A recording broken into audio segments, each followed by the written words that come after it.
Hi everybody. This is going to be a sad video.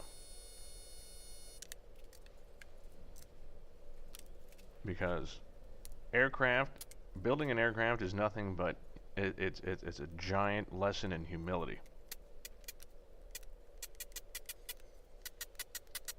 Here I am back riveting. So I've riveted the rear spar to the skin, and now I am back riveting. And there goes the camera. I am back riveting the ribs onto the skin itself.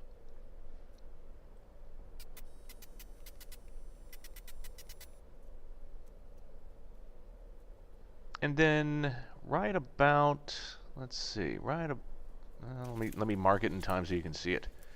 There it went. There's the stair. That's when I realized, oh boy, I think I may have screwed this one up. I wasn't sure. Essentially what I have done is you start the process by riveting the ribs onto the rear spars, and then that assembly goes onto the skin.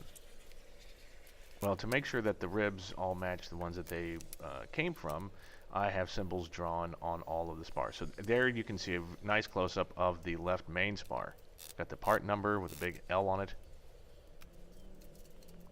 It's hard to tell, but there's actually symbols drawn on the flanges of that spar that line up to the holes where the ribs go. And that's what I was laying out in the last video, so that when I riveted those ribs onto the rear spars, that they were all in the right place. The rib spar would be in the right place. Rear spar, sorry. The front spar, all the ribs, everything would be great. And that was fine. So the rear spar and all the ribs got riveted to the ones that they were supposed to. Everything was fine.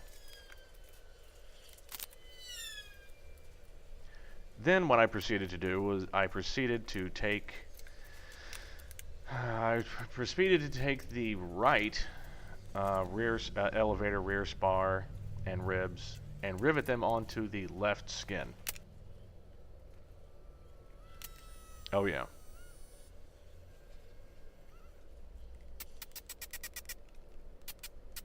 Because these parts fit so well together, didn't even notice. Then all of a sudden I look down and I notice, that's funny, because you take 11/16 of an inch off of the left spar or the right spar. You remove 11/16 of it, and it's very easy to tell when you put the rear spar onto the opposite elevator that it doesn't fit. Well, I didn't notice. I didn't notice at all. So while I'm contemplating how stupid I am and the fact that I don't have enough rivets to complete the redo after having to drill them out, I decided to move ahead and make sure that the other half of the ribs were back riveted onto the proper skins so that at least I could get that done and not fuck that up.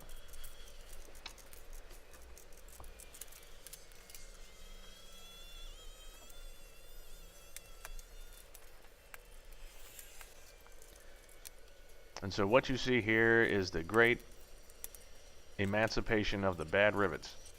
I think it was, all in all, about 84 rivets have to get removed. 48 in the ribs, and the rest in the spar. And I sat there for about 2 days. This is actually like 2 days later, when I sat and I thought, God, am I ordering just all the pieces for this elevator from Vans? I mean, these ribs are not thick. The skins are not thick. And as careful as you want to be, eventually you're going to wind up opening a hole or two. 83 rivets, even if you had a 2% failure rate, that's still going to be, like 3 point something rivets. 2.6 rivets or whatever it is. I would like to report that I beat that and actually wound up only having one really enlarged hole. Everything else still fits. So everything is a size 3 rivet, so it's 426 3-3. And only one hole got opened up to accept a 4. Thankfully, I have something called oops rivets. The heads are the size, So the heads and then the main body of the rivets are different sizes.